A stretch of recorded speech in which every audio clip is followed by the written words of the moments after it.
जिस धर्म कृत्य के पीछे किसी भी वस्तु की कामना ना हो, तो फिर वही धर्म भक्ति बन जाता है, और जहां कामना आ जाए वही पुण्य बन जाता है।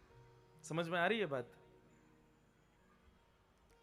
भागवत की कथा आप करा रहे हैं और भागवत कथा के पीछे आपकी कामना है, मुझे ये मिल जाए, मेरा ऐसा हो जाए, मेरा ये हो जाए, वो हो जाए, तो फिर आपके द्वारा की गई कथा, कराई गई कथा केवल केवल पुण्य तक सीमित रह जाएगी, भक्ति नहीं मिल पाएगी। फिर भक्ति में भी कामना है, लेकिन पुण्य में कामना संसार की वस्तुओं की है और भक्ति में कामना श्री कृष्ण की है।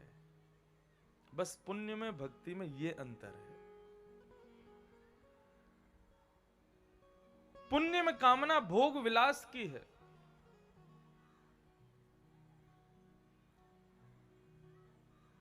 और भक्ति में कामना केवल रास राशेश्वर की है कि वो हमें मिले।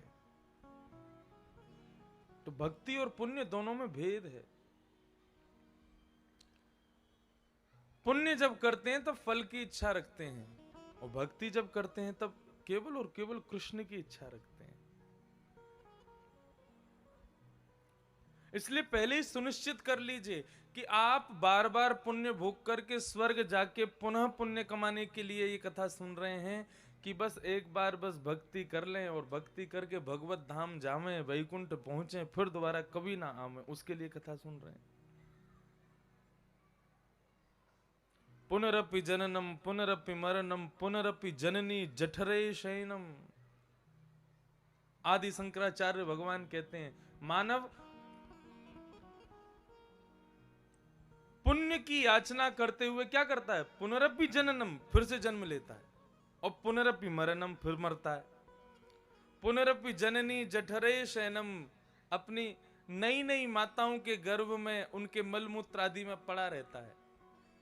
केवल किस लिए? पुण्य कमाने आया है, स्वर्ग में कुछ दिन रहने के लिए। अरे 100 साल की आयु मिली है, उन 100 साल में वो पुण्य कमाया जिससे केवल 10 दिन का स्वर्ग में भोग सके हम लोग।